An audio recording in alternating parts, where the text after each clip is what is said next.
ምን ወት ነው አሁን የሚያማውት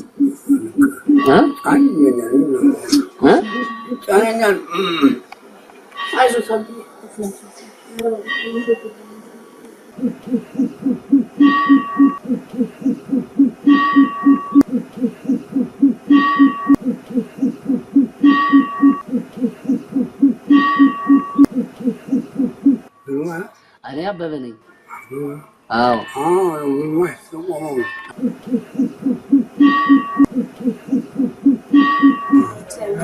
እግዚአብሔር ይማረዎት።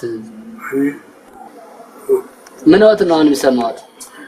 ሰውነት ወደ ቀጠለ ነበር። አሁን ትንሽ ተሻለዎት?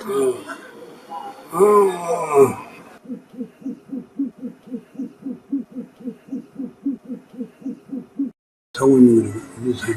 እሺ እሺ